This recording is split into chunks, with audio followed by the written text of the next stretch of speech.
Welcome to the EJF Board Learning Series. I am your host, Sarah Keller. I'm the Director of Community Management at EJF Real Estate. Today, I have the pleasure of introducing two of my colleagues, Leighton Wilson, Pod Leader, and Steve Rill, Associate Director of Community Management. This session is being recorded. We will circulate a copy of this recording to all board members after the webinar. We will leave time at the end for a Q&A where we will take questions from the chat. Today, we are here to communicate about communication. Communication is the foundation of all relationships. Board to membership, membership to board, board to management company, etc. Communication impacts us all every day in everything that we do as people on this planet. So, let's break this down. What is communication? Communication is the process of exchanging information, ideas, thoughts, or feelings between individuals or groups. And yes, that is a dictionary definition of communication. But we're not stopping just there. Effective communication involves not just sending a message, but ensuring that it is received and understood as intended. I will now pass things over to Steve. Steve, take it away. Welcome, everybody. The next slide is the importance of communication. Effective communication is vital in community association as it builds trust and fosters collaboration, ultimately leading to a more vibrant and engaged community. Effective communication is the cornerstone of successful associations. It fosters trust and transparency, minimizes misunderstanding and conflicts, and promotes active engagement and participation among members. Clear, thoughtful communication ensures that all stakeholders, owners, and residents feel informed, they are respected, and they are heard. All right. Some key principles. Clarity in communication ensures that the messages are understood, reducing confusion, use simple language and avoid jargon, and be direct to promote effective conversation with community associations. Practicing empathy fosters stronger connections, understanding others' perspectives, helps in addressing concerns, and building trust, which is essential for thriving communities. And some things that I have when communicating with an association, clarity and concise are essential.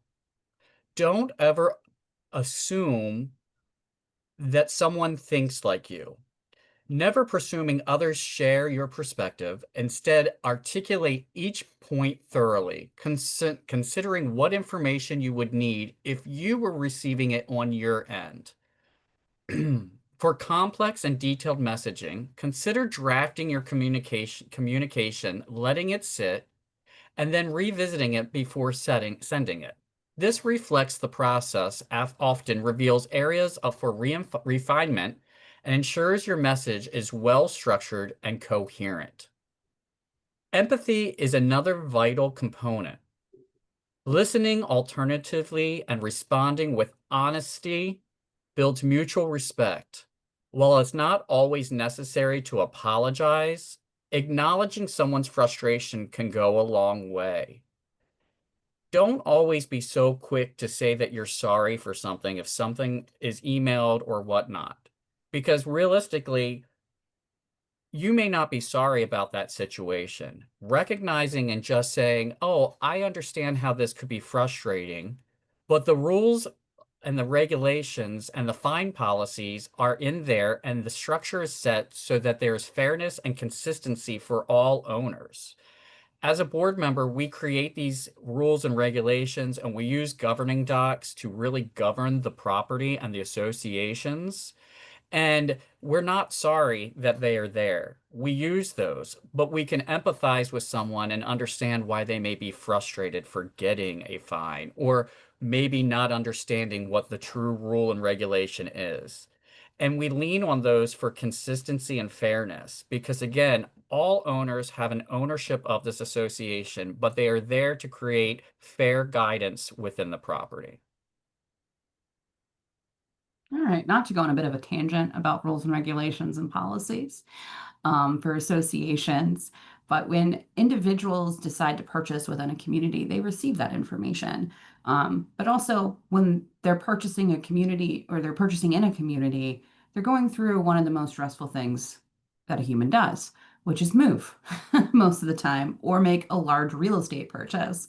So, when you put all of your resale packet together, the full declarations, bylaws, um, plots and plans, policies, house rules, that can be easily over 100 pages. I know some associations that have over 100-page rules and regulations or board handbooks.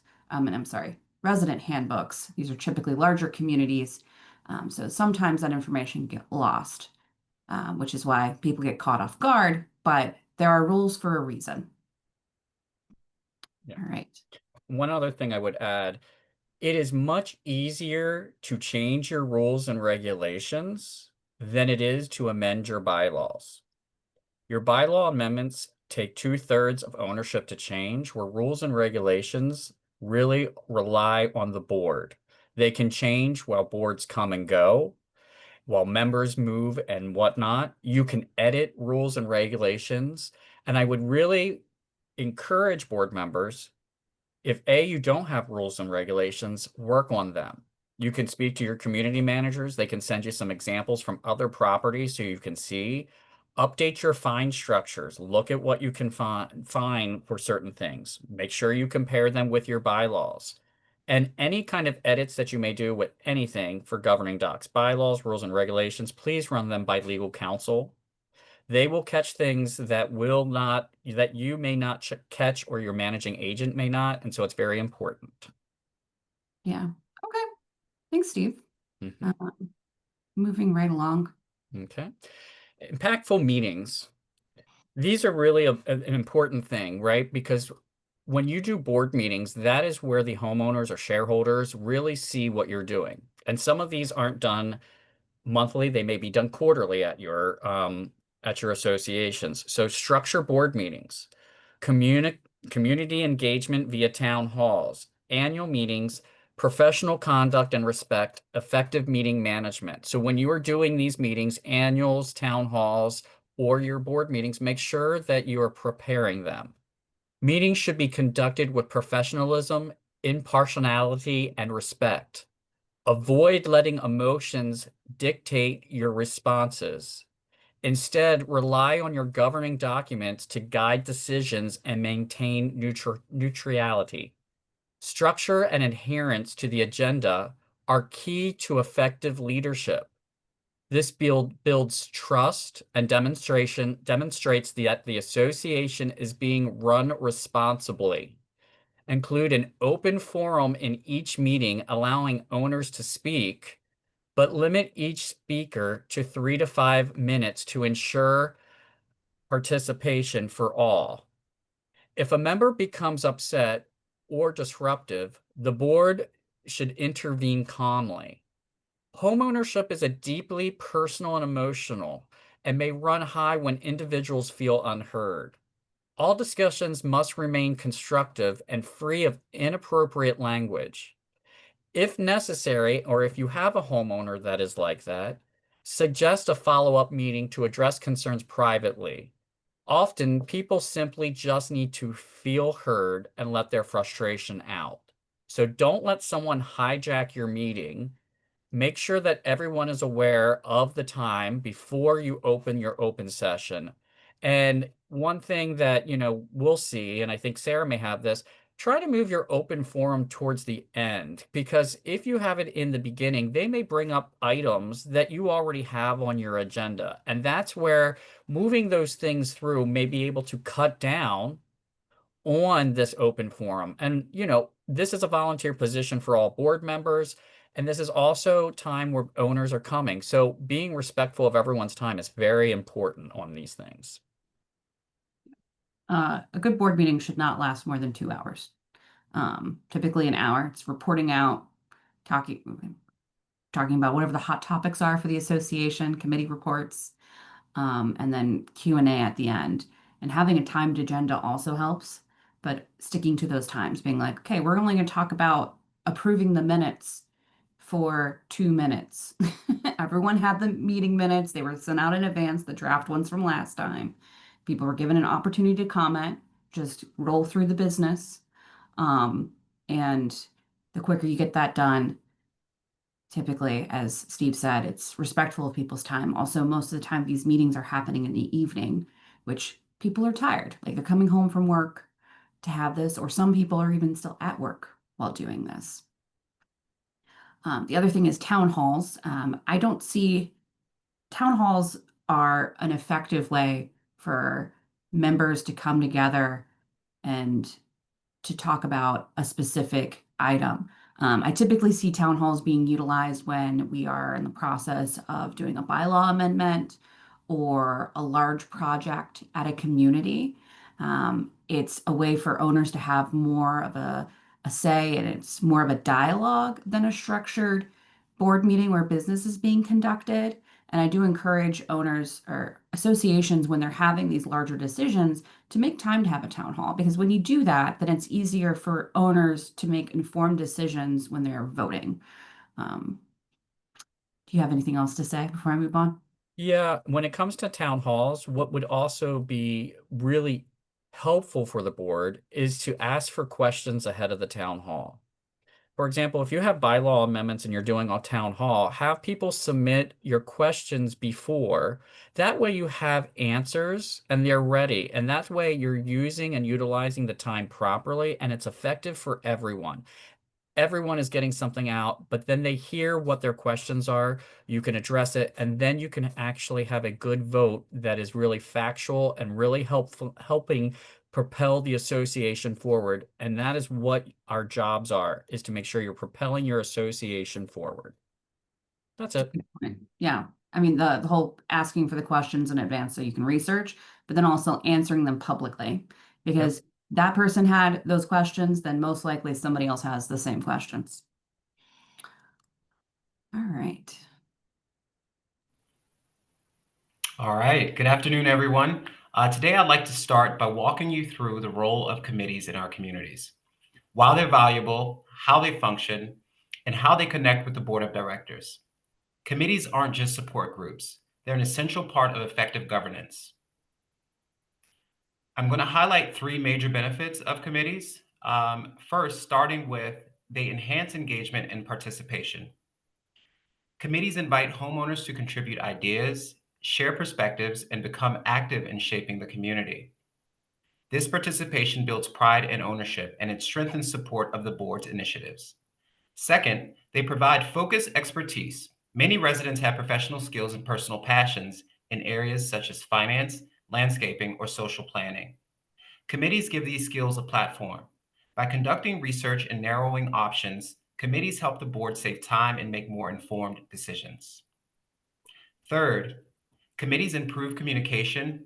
They act as a bridge between the board and the residents, translating board direction into action while also carrying community feedback back to leadership. This flow of information fosters transparency and ensures the decisions reflect needs and priorities of the community as a whole. And understanding committees and how they work. Committees are advisory bodies created by the board to focus on specific areas. Their role is not to make final decisions, but to research issues, gather input, and present recommendations. In this way, committees expand opportunities for homeowners to be directly involved while providing the board with valuable data and well thought out suggestions. They serve as a working arm of the association, allowing the board to focus on oversight and final approvals. Remember that as a board member, you're a volunteer. You have probably most likely another job. So don't let the pressure of running the association fall on everybody, on just the board alone. it is effective to make these committees to make sure that everyone is involved. And it also helps you spreading out things to committees and items like that help and take some pressure off you. And it also gets input. Some people are always scared to run for a board because they feel I can't do everything. I can't be involved on this. That's fine. Why don't you? I know that you have a real excellency of landscaping because I feel like that kind of works with your job. We have a committee for that. Why don't you join the committee? And that way you can really concentrate on something you really enjoy and you can put some input. That takes that off the board and moves that over to a committee that can be really helpful and really empower other owners. I think that's a really important thing for board members to take away on that. Absolutely, Steve. And just to piggyback, if we have homeowners that are very vocal about deficiencies in the community or things that they would like to see, putting that onus back on the homeowner in a meeting, in an open session, to create a committee and maybe foster relationships with other homeowners to hone in on one issue for the greater good of the community is also beneficial. Yeah, use their power for good is what I like to say. Everybody has something to say. So then just say, yes, that's great. How about we create a committee and you can say as much as you'd like about this and let's get it turned around, right? Absolutely. I feel like a lot of boards get overwhelmed and, you know, we need to make sure and empower the owners. And again, remember, as a committee, they don't have power, like they can't do things. They have to come back to the board and get them approved, right?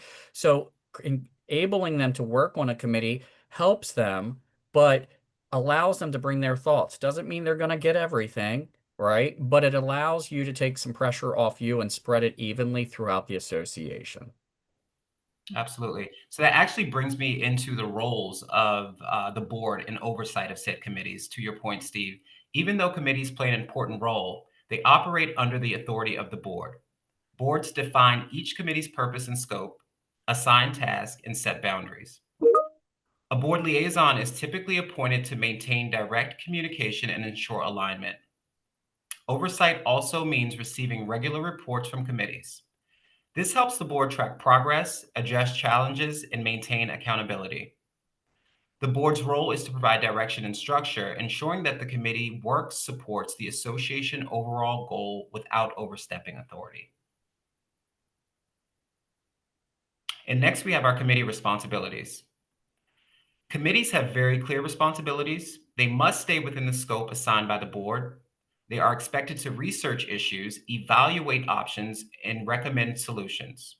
They should report their findings regularly to ensure transparency and alignment. Committees should also remember that their work represents the interests of the entire community and not just individual members. And finally, committees must respect boundaries. They do not sign contracts, they do not commit association funds, and these responsibilities lie with the board of directors. And since we're talking about effective communication, when boards are setting up these committees, go over all of that up front. Spell out what it means to be on the committee. Let them know that, what the responsibility is. Let them know that you are doing X, Y, and Z. That doesn't mean that you have carte blanche and can do whatever, right? Make sure they know what lane they're driving in before they start. That will help everything move smoothly and really make sure that everyone understands without assuming that they have read things, but give them and lay that out, lay the track work for the train to run on that smoothly. Absolutely. Reduce the friction in advance. And our next slide actually highlights the do's and don'ts of these committees. There are best practices to highlight. First, engage the community broadly. Committees should use multiple platforms, such as surveys, forums, events, and other tools to reach a wide range of residents and ensure diverse input. Second, every committee should have a board liaison. This direct link between the committee and the board and management ensures efforts remain aligned, relevant, and accountable. I have a There- perfect example of Sure. this. I have a buildings and grounds committee at an association, and during an open board meeting a few months ago, a homeowner raised questions about packages and concerns about packages being delivered to the community. And the board chatted about it. We had a whole dialogue during the Q&A section, and it was delegated to the Building and Grounds Committee in order to find a solution possibly for this. And the Buildings and Grounds Committee determined the best thing would be to have owners who want to place signs on their back gates. This is kind of like a townhouse style community. But as you all know, when you're adding things to the exterior of properties, you want to ensure there's a certain uniformity. So they came up with these cute little signs, and the association doesn't want to have everybody install them at the association's expense, but those that feel necessary can opt in. So currently, the Buildings and Grounds, they sent out mock-ups to everybody, getting input. And we're about to do a survey to see who's interested in possibly getting these signs in order to meet the minimum threshold in order to order and have these signs produced. So there's, the surveys and the polls really do help. And this is a perfect example of, a common issue being raised and it being delegated out and then supported while the board works and focuses on coding all the balconies for this particular association and other business that we have to attend to. Absolutely. Yeah. Mhm.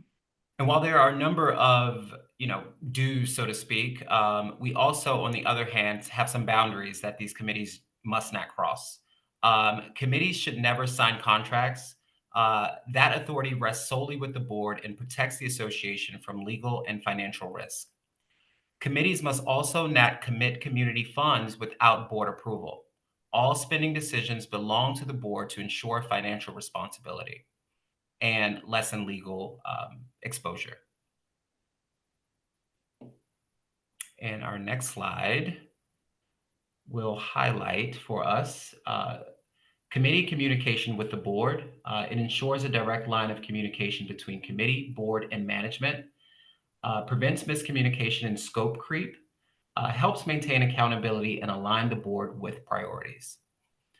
In summary, committees strengthen engagement, bring forward expertise, and create vital channels of communication. They provide the board with informed recommendations while ensuring residents feel represented and involved. When committees, the board, management all work together in alignment, we achieve a stronger, more transparent, and more connected community. Committees also kind of create just that home atmosphere because you're getting people involved that may not want to take on all the responsibility of the board, but want to do something that impacts the association. It also gets them to meet their neighbors, which is also pivotal, and it creates a lot of communication. People that get together will learn to know more about their association. And when they kind of join these committees, light bulbs start to go off, which then will encourage them to then become maybe future board members. And a lot of times we struggle with that. There are associations and homeowners associations where it is very hard to get board members, but creating committees will really foster into, hey, you worked on this committee and you were really good at this. Would you want to join the board? Maybe you could be at an at-large position that doesn't require much, but it leads into that conversation. And a lot of these committees help foster conversations with people that the board, or others may not have ever met. And then it creates this home atmosphere. And that is why people buy into associations, right? You're buying into a multi-dwelling and you should get to know your neighbors. It is very important. And oftentimes we find ourselves, as homeowners and board members, we don't understand how much work goes into the decision making. Being a part of a committee really does give you firsthand experience to understand how the board came to any specific decision, be it a budget decision, landscaping, or finance related decision. So being present and reporting those findings back really does give you a firsthand experience and a dry run for being a board member, if that's what you're interested in. Yeah. And right now, as you all know, for a majority of associations, it is budget season. And so the treasurer, who is generally responsible for reviewing all the financial reports, reporting out on that during your regular board meetings, helping with the budget, it's a heavy lift. It's a lot of information to take into consideration, and the larger the association, the more GL line items you have, and the more questions are raised. So by having others come together and help the treasurer, which is the finance committee, with that in order to review it and answer questions for the homeowners and make decisions and have that sort of dialogue, is going to make it easier to have the board review it and for the association to eventually approve it because it's been well thought out. Things have been bounced around, ideas have been shared about how to cut costs, or maybe we did a survey. I did a survey last year for an association because they have a package delivery. And they were like, well, if we get rid of the package delivery service we have, we're all going to save $20 a month. It's like, is it worth it? Is it worth it to you, the owners? And it was decided it was. But if it wasn't, then that's a direct like, hey, we're gonna cut down our expenses and decrease our increase that we would have been expecting. But that's a lot of work for the board to do when they're also trying to prepare for their annual meeting. They're trying to get a bunch of other things accomplished. So it's pretty much like divide and conquer in a way. That's how I see it. All right. Let's move along to tools and channels. So, in the digital age, we have a variety of different platforms and ways to connect with each other. Board communication to the association outside of a meeting is done primarily via email sent from the manager to the association. This practice is, for the most part, a one-way communication pathway. On occasion, the manager may receive responses from that communication. They might have a bit of dialogue back and forth with that owner or that resident. They may direct the owner to the board for further information or encourage that individual to come to the next board meeting and ask those questions or request something. This path is considered an official channel of communication. Another critical channel that you all have is your online Vanica portal. As owners and as board members, this is where we house documents.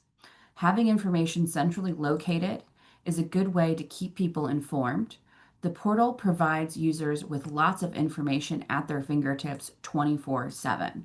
So it's all the approved board meetings minutes are right there for somebody. If they're new or they missed something, they're able to review and become more knowledgeable. If you are currently not using your portal or believe that ownership is missing out on this piece, ask your manager to do a demo at your next open board meeting on how it works. We're happy to do so.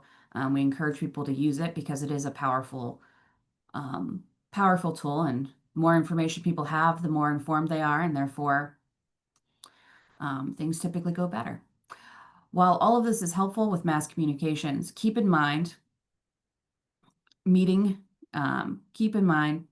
keeping people informed. It doesn't provide owners with a way to engage directly with one another, or for a board to directly communicate back and forth with owners quickly. There are a few different digital platforms out there. Some are at no cost and others come with a price. So let's talk about the free ones first. I don't know about you, but I love free and I love saving money on that budget. So social media platforms like Facebook, messaging apps like WhatsApp, email groups such as Google Group are all good options. They're options that I've seen for a variety of communities over the years. And then you have your commonly paid for versions, HOA Space. It's cheap, but it takes a lot of upkeep and it is antiquated. It's hard to navigate and it's hard to upload things. It has a message board though, and it holds information and shares contact information with owners to owners.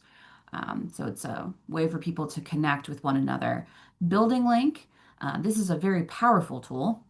It allows residents to share their contact information, allows forums and message boards, in addition to everything from package delivery, move reservations, maintenance requests. And I could keep going on because there's a lot that the software can use. And those of you that have it probably know what I'm talking about. But this is mostly used with high rises that have on-site staff. and it can be overkill as well as cost prohibitive for smaller associations. However, if you have a concierge, even if they're just there 9 to 5, and you don't currently use this, this is something that you should consider, as it is very handy for package tracking. And we all know people care a lot about their packages. I know I do personally, getting it in my house. And most of you live in an urban area, so you know there are porch pirates out there that'll come by and take your packages out of your package room or your lobby or whatever, or it doesn't even get inside the building. So, anyways, I could have a whole webinar on packages, probably. All right. Online and email are not the only ways to connect. You have to keep in mind owners of who the owners are in the building. There are still people out there that do not use email. Sometimes the bulletin board in the laundry room is still the best place for engagement. Posting about parking space available for rent, asking people for recommendations on locksmith. Sometimes I even see inspirational quotes on bulletin boards.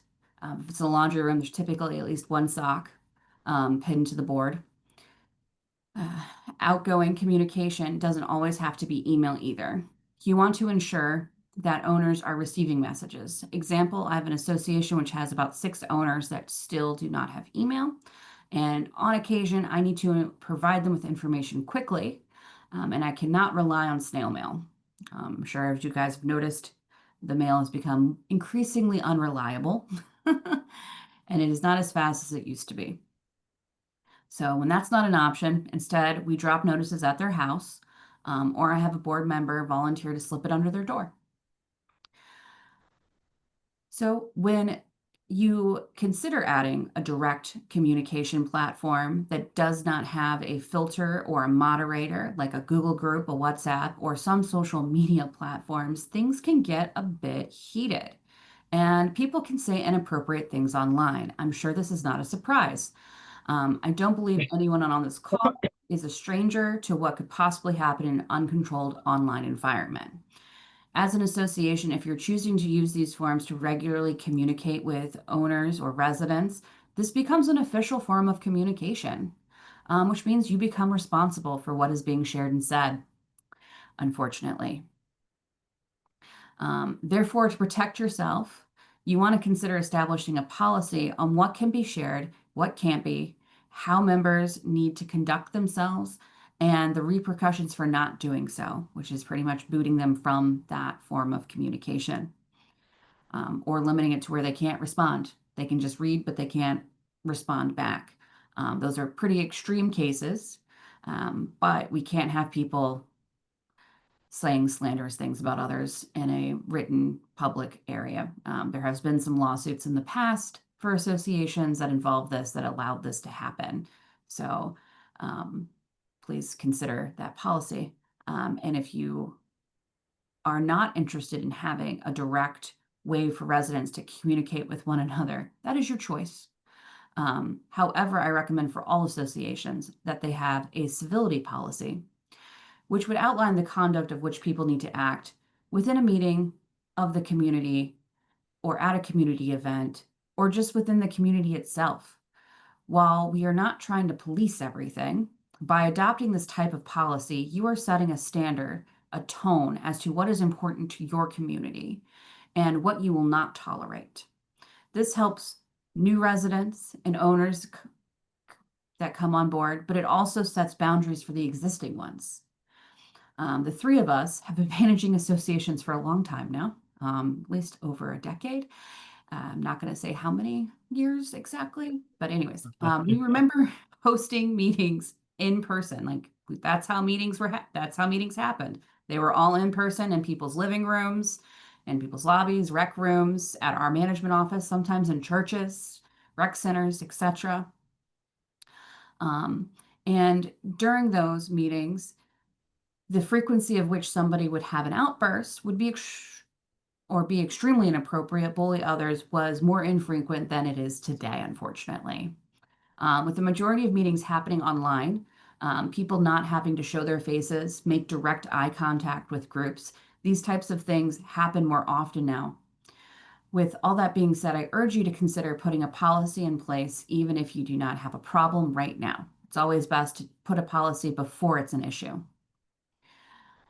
And as always, if you need policy drafted, talk with your manager and seek your legal counsel. Do you guys have anything you want to add? Just make sure that you're aware these are kind of different things. This is not something that your managing agent is going to kind of monitor. Sarah kind of touched that, right? Building Link, if you have site staff, they normally will run that, right? If you are using like a Facebook group or something like that, the board is monitoring that. And although we all have good intentions, somebody may read something that in a tone that it was not written in, but that is how they are perceiving it. And just make sure, that you are following, specific guidelines. Sarah is very right about creating policies and things because these items can be pulled into legal cases as well. And I don't say that to scare people, but you just have to be mindful of that. We have so much different communication that's coming at us left and right. So just make sure it's detailed, to the point, and just make sure that we are following those policies. It is very important that you set the lines of communication on what is approved, what is not, what people can say, and if something is said improperly, how it will be taken care of. And remember to have these reviewed often at meetings and things, because you may set this up and you may not ever you may set the policies up and 4 years may pass. 4 years, that's a lot of turnover of people coming and going through your association. So make sure you're touching those, maybe at the annual meeting and going over and, hey, we have this Facebook group. Let's run through the policies real quick, just to make sure everyone understands how we're using this and what it's used for. Just helpful hints on helping and making sure they stay positive. Yeah. One thing that I find just helpful in general with meetings is not allowing a chat. I know that sounds crazy to some extent, but with chat, people are constantly, I've been in some meetings where it's just a stream of like back and forth chatter, which, I mean, we want people to engage each other, but then it distracts from the business that the board is trying to conduct.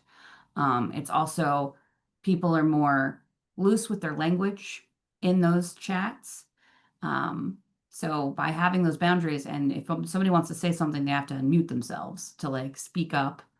And it's less likely that they're going to say something that's inappropriate. Still in the realm of possibilities.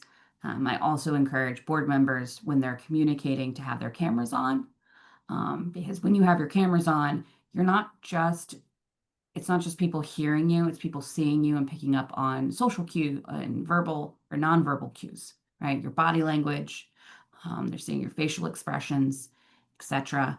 We can't really force people in the meeting to go on camera, but you can encourage it. If they see that the board's on camera, then you're more likely to have owners come off camera when they're talking. So, and people are able to better understand what is being conveyed. All right. Well, now I will turn it over to Steve again. All right. Now, here's the important one, right? As board members, we all want to collaborate with management. So effective collaboration with your management company is essential for smooth operations. Establishing clear communication channels fosters understanding and ensures everyone is aligned with community goals. Setting expectations from the offset enhances partnership success, leading to improved community satisfaction and efficient problem solving. Your community association manager is a valuable resource. Don't hesitate to question and seek guidance. The board and management work collaboratively to advance the association's goal. You're a team and should both know what is going on, and they should know, just like in sports, as if you're running a play. In situations requiring specialized expertise, such as legal matters, consult a professional to protect the association's interests. For large projects, coordinate with your manager to schedule vendor meetings and submit questions in advance. This ensures clarity, alignment before proposals are finalized. And so some of us, as Sarah has said, not may have been in the game for a very long time. I know you're not thinking me because my beard is gray. I might have been here for a while or been managing for a long time. But we have a lot of knowledge and a lot of things have come across our desk. And this is where working together as a team really enhances the management and board styles of associations. For example, I may get an email and I will read an email from an owner and be like, this owner is going to sue the association. They didn't say it, but I can read that. So when I talk to the board, I will go over that email and say, hey, I read that email and let me tell you my thoughts on this. This person is thinking of their own individual and not of the association in whole. We need to get out in front of this because they will be suing us because I can read that. And we have this open dialogue and I'm like, yes, let me read why I think this. And they might not have said that verbally, but the subtext of that email is they want A, B, and C. And if they don't get it, legal action may be taken.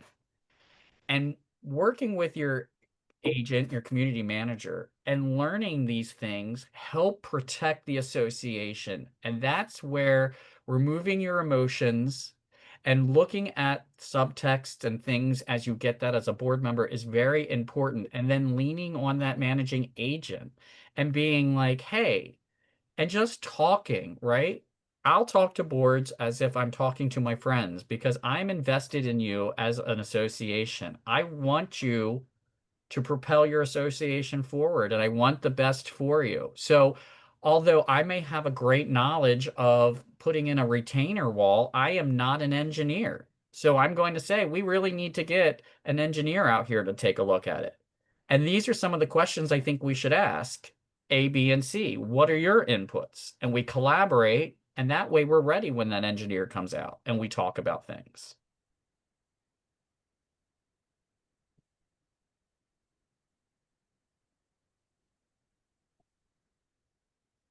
Next item, emergencies. We love when emergencies come because they come always at the time when things are, when you're just not expecting them, right? So first thing is make sure that you're calling our after hours line. Don't ever email an emergency. And please let all owners know that, right? Like owners should know to call the emergency line and not send emails. If your manager was nice enough and gave you their cell phone number, God bless you and the manager. But make sure you don't text that manager about an emergency. Call the emergency line that we provide, which is the main number. And the reason why is because it gets tracked. As soon as you call, it gets tracked and we go through and I take over the on-call items, meaning like I'm in charge of it. So I get all the printouts on these. And so if there is an issue, I'll go back and take a look. But that's the first thing. So anything after hours, please make sure that you're looking and you're funneling those and making sure owners are calling the emergency line. Yeah, it's not just that though, Steve. If you think about it, it's your manager could be hiking on a mountain on a weekend. They could be in a place that doesn't have cell reception, or they could just be asleep and their phone's on silent. So we always have a dedicated staff to receive phone calls 24/7.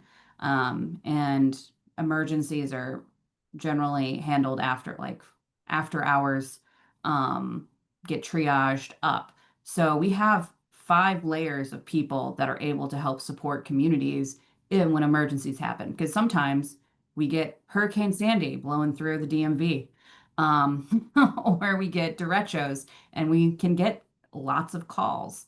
So it's 5 layers of people it has to go through if the other lines are busy. But that means that you always have somebody available. So like if, the first person's talking to somebody, then it goes to the next person, and then it goes to the next, and it'll eventually come to me. It'll go to Steve too, and Leighton. We're all a part of this triage tree, as needed, and we have it built out for a specific reason, and it's to ensure that our communities are being taken care of regardless of what happens, either on an individual level or a city level or a state level. And then also understanding your governing documents is critical when it comes to emergencies. Knowing what constitutes an association issue versus a unit issue and when the board involvement is appropriate. Educating owners and when to contact management or the board is important. For example, if the building loses power, check the street and see if that has power. If not, call Pepco. Check online and see if there's an outage on that. Don't call the emergency line. Check to see because, for example, we may not have anything to do with that, meaning the association does not. It falls under Pepco, right? In such cases, then you would post something on whatever your building communication is, right? Hey, everybody, I just wanted to let you know there's an outage in our area. There is no time on when it will be repaired. Should you have any questions, call Pepco directly. The more we call, the more they'll get calls and expedite that and send someone out. It's very important on that. And then also when I say know what the association, what the unit, like where that lies, that's important because it helps keep the cost down for associations, will help keep down increases, right? So for example, you might be on the board and get, hey, I have a leak and it's coming above and it's right above my tub. What do I do? Oh, well, have you spoken to your neighbor? It may be their drain line as it's right above yours and it's stacked right above. This would actually be a unit to unit matter and should be addressed directly with them. And the association's probably most likely not going to step in. And other items that I always encourage all of my associations to do, right? If somebody's going on a long-term vacation, tell them to shut their water valves off, right? They should also be checking them on a yearly basis to make sure they're working. Toilet, bathroom sink, kitchen sinks, right? We want to make sure they're working because most of the time people don't check them. The time you check them is when you have an emergency, and that's when you find out they're not working, right? Or, make sure they get to know their neighbors, right? Don't do it during an emergency. When you move in, make sure to say, hey, you should go meet your neighbor next door on both sides, upstairs and below. Get their phone number, get an email, get something so when there is an emergency, you're not running around being like, I can't get a hold of this person. Be proactive in these kind of things. They really do help cut down on emergencies and costs to the association. And again, that's what we're here for. We're here to make sure we're helping the association, but by creating this community and getting people to learn who neighbors are and whatnot will help.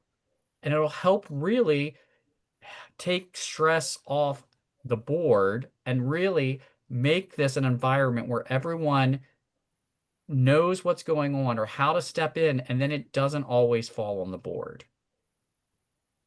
And just to add to that, Steve, it is very important for residents to locate their shutoff valves and the important plumbing components inside their unit. If there is a trade-off of ownership, you could possibly consult with your agent or the previous homeowner to label and locate all of those important components inside your unit. All right. Well, thank you, Stephen Layton, for joining us today and sharing your knowledge and perspective. All right, board members, drop your questions in the chat. This webinar, as you know, is being recorded. However, the recording will not display the chat or any of your names. You are able to put in anonymous questions if you choose to do so. And as a reminder, we'll be sharing these slides and the recording via email probably early next week. This information is being posted on our website and it is publicly available and you can share with others as you wish. All right, so we already have some questions. Let me pop it open. All right, here's a good one. How can an association utilize committees in a small community where owners don't live on site? Yeah, I'll take that one, Sarah. I think that virtual is always the best option. Platforms like Zoom or Teams or Google Groups, you can communicate directly with your neighbors. If someone is able to, take photos of areas of concern, that would be, another opportunity to share amongst folks that are remote owners. So really utilizing your technology is probably the best option. Okay. Um,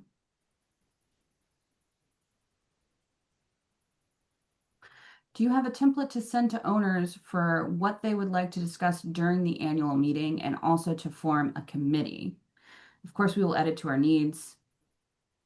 I think that really depends on the size of the community. I find that larger communities aren't pulling the entire association for topics for the annual meeting.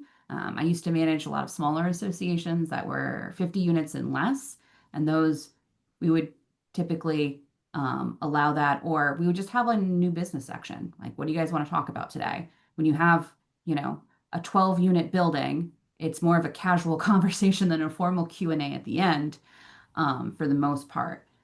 As for to form a committee, I would recommend that you chat with your community manager. I'm sure they have different documents that they can provide you with. Yeah, and normally in an annual meeting, like your agenda is actually spelled out, right, in your bylaws or whatnot. But you Mhm. can say, hey, we're going to have this project that's coming up and we will be setting a committee up. If you are interested, please email. And then you can kind of learn on how to set that up and then have discussions, or you could have a meeting for people to come to and discuss what you're going to be doing and what you're looking for that committee to do. Yeah, that's a good point. But not all governing documents Yeah. have it written out exactly how an Not agenda all of is them. done. Yeah. But they also allow space for a little bit of wiggle room and a little bit of a dialogue, because annual meetings aren't necessarily like the board of direct, it's the community coming together annually to discuss, like, either approve their budget, elect a board, Yeah. different types of annual meetings for different types of associations. I have this condo that I manage in DC that has an annual meeting for elections and then an annual meeting for budgets. Oh. Both are in person and very interactive with the association, which has been very impactful for them. All right, this is also a good one. I'm the president of a townhouse in HOA, and I've been trying to get people to join various committees, but residents constantly say no because of a couple people who are currently on the board. Any suggestions to getting around that? So it sounds like there's some conflict of personalities here. Layton, you want to take it? Sure, absolutely. So I think that this is when a liaison comes into play. If there is a board member that doesn't necessarily have the same contentious relationship with residents, that person can act as, an intermediary and be the liaison between the committee and the board. So, really, really utilizing the number of people that are on the board to kind of, be a buffer between certain folks and the community. And, that communication can be just with that person as opposed to the whole board of directors, and reporting can go through this one liaison. Mhm. And I'd also like to say this is just general advice. We manage associations in DC, Maryland, and Virginia. So please see your state or city regulations for specific matters regarding conduct of meetings, as well as communication. A lot of these talking points have been generated via the official CAI communication course, which is an international course that I know I've taken, and I believe, Steve, didn't you take communication too? I think so, yes. Yeah. So these are just good general guidelines to things to keep in mind. All right. Does anybody else have any other questions that they would like to raise? We'll give it a few moments just in case.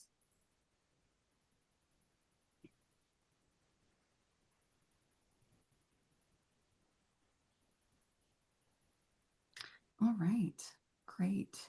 Well, thank you all for attending and taking the time out of your busy day to join us. We appreciate your commitment to your communities, and I'll see you next month. Thanks. Bye. See you, Thank everybody. you. Thanks for joining. Bye-bye.